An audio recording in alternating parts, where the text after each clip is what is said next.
नमस्ते। आप सभी से अनुरोध है, कृपया हमारी चैनल को सब्सक्राइब करें। आजकल आप लोग सब्सक्राइब नहीं कर रहे हैं, थोड़ा ध्यान दीजिए, सब्सक्राइब भी कीजिए। और आपने आस पड़ोस वालों से जो देखते हैं उनसे भी थोड़ा सा हमारी तरफ से, हमारे एक प्रकार से जयपुर डायलॉग के आप बन जाइए स्पोक्स पर्सन्स और थोड़ा सा रिकमेंड कीजिए। वीडियो को लाइक भी कर लीजिएगा। कल शुभेंदु अधिकारी ने भारतीय इतिहास में, यानी स्वतंत्र भारत के इतिहास में एक नया अध्याय जोड़ा है। अभी तक ये शब्द जो हैं वो हेमंत बिश्व शर्मा और योगी आदित्यनाथ ने भी नहीं कहे, जो कल फ्लोर ऑफ असेंबली पर विधानसभा के भीतर शुभेंदु अधिकारी ने कह दिए। और उन्होंने सीधे सीधे घोषणा कर दी कि कोई मुगल पठान से संबंधित कोई यहाँ पर नाम नहीं रहेगा। जी, ये हिंदू राष्ट्र है। उन्होंने ये नहीं कहा कि ये हिंदू राष्ट्र है, लेकिन आशय यही है कि कोई भी मुगल पठान से संबंधित नाम नहीं रहेगा। सोहरावर्दी की तो छोड़ो, और किसी भी मुगल पठान से संबंधित नाम नहीं रहने देंगे। बात सही है। मुगल पठान अपना देश ले गए, पूरा बंगाल चाहते थे, पूरा बंगाल नहीं मिला। पूरे बंगाल का मतलब उनका जो था, जो आज भी आप सुनते हैं बांग्लादेश से बार बार जिहादी बोलते हैं। तारिक रहमान जब पहले था, जब वो पकड़ा गया था, आपको ध्यान है, वो आर्म स्मगलिंग वाले केस में बंद हुआ था, फिर बाद में उसको छोड़ दिया गया था, बेल पे वो भाग गया था लंदन। तो उस समय क्या कहा करता था, यही तारिक रहमान जो आजकल बांग्लादेश का प्राइम मिनिस्टर है, ये उस समय भी बात किया करता था, साहब ग्रेटर बांग्लादेश, बांग्लादेश की टेरिटरीज एक्सपैंड होनी चाहिए। क्यों होनी चाहिए? उसका आशय समझिए। उसका आशय ये है कि भाई इनका सपना था पूरे बंगाल को ले जाना। और पूरे बंगाल से इनका मतलब क्या है समझते हैं आप? कि बार बार ये बात करते हैं पूरा बंगाल पूरा बंगाल। पूरा बंगाल वो है जो भंग से पहले था, 1905 से पहले था। 1905 में बंगाल में आज का बिहार था, आज का झारखंड था, आज का उड़ीसा था, और आज का पूरा जो 7 सिस्टर्स, वो सब बंगाल में था। तो ये इनका एक सपना है, अधूरा सपना। फिर 1905 में जब उन्होंने ईस्ट बंगाल अलग किया, तो भाई साहब ईस्ट बंगाल में पूरा असम डाल दिया था। आपको पता होना चाहिए, हिस्ट्री, इतिहास जो है, इतिहास का ध्यान अत्यंत आवश्यक है। ईस्ट बंगाल और वेस्ट बंगाल जब किया गया था, तब वेस्ट बंगाल में वेस्ट बंगाल, आज का वेस्ट बंगाल, बिहार, झारखंड, उड़ीसा, ये था। और ईस्ट बंगाल में आज का बांग्लादेश, और आज का अविभाजित असम। अविभाजित असम का मतलब समझे आप? पूरा असम, उसमें मणिपुर और त्रिपुरा जो थे वो हुआ करते थे अपने प्रिंसली स्टेट्स। तो वो पूरा नेफा भी उसमें था, नागालैंड भी उसमें था, मिज़ोरम भी उसमें था। मिज़ोरम को उसमें नुशाई हिल्स कहा जाता था, नागालैंड को नागा हिल्स कहा जाता था। ये सब असम। तो ये इनका ईस्ट बंगाल था।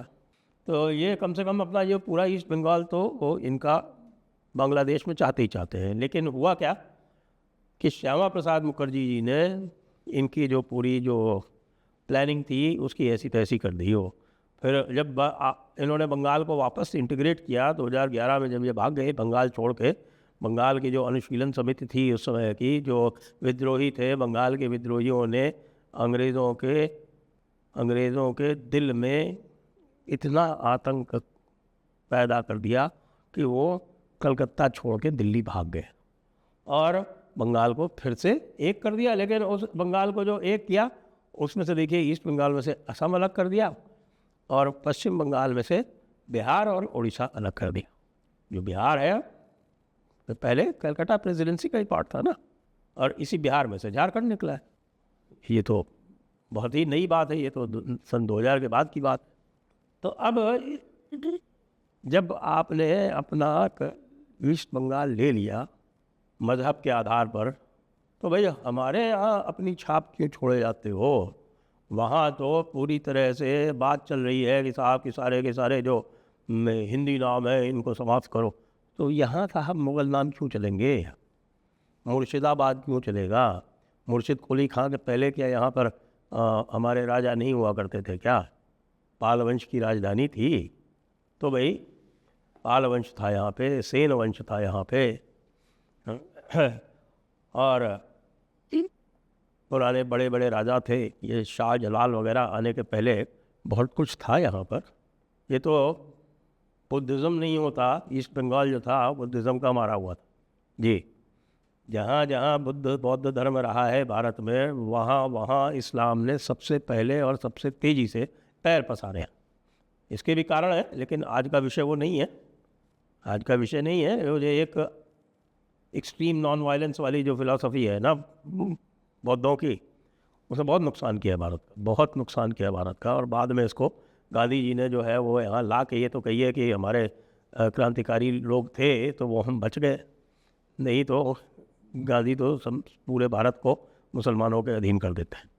अब स्वामी प्रदीप्तानंद के अंतर्गत एक रीनेमिंग इवैल्यूएशन कमेटी गठित कर दी गई। ये किसकी कल घोषणा होगी? विधिवत घोषणा होगी, और वो सारे नामों का विवेचन करेगी। निश्चित रूप से मुर्शिदाबाद का भी करेगी, मुर्शिदाबाद का भी करेगी, अलीपुर का भी करेगी। अलीपुर क्या कर रहा है भाई कोलकाता के अंदर? अलीपुर का भी करेगी, और कई सारे और भी नाम आएंगे, उनका भी किया जाएगा, विवेचन होगा। बशीर हाट भी किया जाएगा। भाई बशीर हाट क्यों है? बशीर मियाँ कौन थे जिनके नाम पे बशीर हाट है? हाँ, दिनाजपुर, दिनाज का मुझे पता नहीं क्योंकि दिनाज मियाँ थे कि नहीं थे। ये सारे के सारे जो है ये पूरे री-इवैल्यूएशन कमेटी एग्जामिन करेगी। स्वामी प्रदीप्तानंद यानी कार्तिक महाराज, कार्तिक महाराज का नाम आप लोगों ने सुना होगा, तो कार्तिक महाराज के नीचे ये समिति बनेगी। मुझे तो ये लग रहा है कि भाई इस तरह की समिति जो है ना, ये अखिल भारतीय स्तर पर भी बनना चाहिए। ये अखिल भारतीय स्तर पर बने, और अखिल भारतीय स्तर पर ना भी बने तो जो अन्य हमारे जो मुख्यमंत्री हैं वो इससे एक प्रेरणा ले सकते हैं, और ये प्रेरणा लेके उत्तर प्रदेश में विशेषकर से इसकी महती आवश्यकता है। भाई आज तक गाज़ियाबाद चल रहा है, गाज़ीपुर चल रहा है, मुरादाबाद चल रहा है। ये मुरादाबाद का क्या है? कौन थे मियाँ मुराद भाई? कोई जानता है क्या? नजीबाबाद चल रहा, मुरादाबाद चल रहा, गाज़ियाबाद चल रहा। गाज़ियाबाद का तो पुराना नाम है गजप्रस्थ, पुराना नाम उसका रिस्टोर कर दो, गजप्रस्थ कर दो भाई। दिल्ली इंद्रप्रस्थ क्यों नहीं हो सकती? अहमदाबाद कर्णावती क्यों नहीं हो सकता? सौभाग्य से राजस्थान में सदैव राजपूतों का शासन रहा, तो यहाँ पर यह समस्या अधिक नहीं है। इक्के दुक्के हैं, कोई अलीगढ़ है और कोई एक दो शाहजहांपुर है, वह इक्के दुक्के ही कोई है। और इक्के दुक्के तो उनको तो हम सहन कर सकते हैं, इक्के दुक्के में कोई विशेष समस्या नहीं। इसीलिए देखिए मौलाना असद मदनी जो है वो एकदम से प्रकट हुए, एकदम से प्रकट होकर उन्होंने कहा कि देखिए यहाँ पर भाई मुसलमानों ने आज़ादी की लड़ाई में बराबर का हिस्सा लिया है। मियाँ असद मदनी, सारे मुसलमानों ने यहाँ पाकिस्तान की लड़ाई में हिस्सा लिया है, हिंदुस्तान की लड़ाई में, भारत की लड़ाई में, भारत की स्वाधीनता के लिए कोई काम नहीं किया है। उनका सारा का सारा प्रयास जो था या तो भारत का पूर्ण इस्लामीकरण करने में था या जिन्ना के हाथ मजबूत करने में था, जो कि 1946 के प्रोविंशियल इलेक्शन में साफ साफ नज़र आ गया, जब 93% मुसलमानों ने जिन्ना को वोट दिया। और जिन्ना ने वोट किस चीज़ पे मांगा था? जिन्ना ने वोट पाकिस्तान के नाम पे मांगा था। तो आपने और आपके पूर्वजों ने जब पाकिस्तान को अंगीकार कर लिया तो आप यहाँ क्या मांगते हो? असद मदनी कहते हैं कि सब कुछ प्यार से होगा। ये असद मदनी एक सियार है जो प्यार की बात करता रहता है क्या? असद मदनी, अरे तुम्हारे भतीजे की ही सोच लो भाई, अब तो रुखसत हो लो, कर क्या रहे हो यहाँ पर? तुम्हारा प्यार और तुम्हारी जो है वो बकवास, कौन सा क्या क्या हजरत आदम इस्लाम जो थे यहाँ आए थे, क्यों?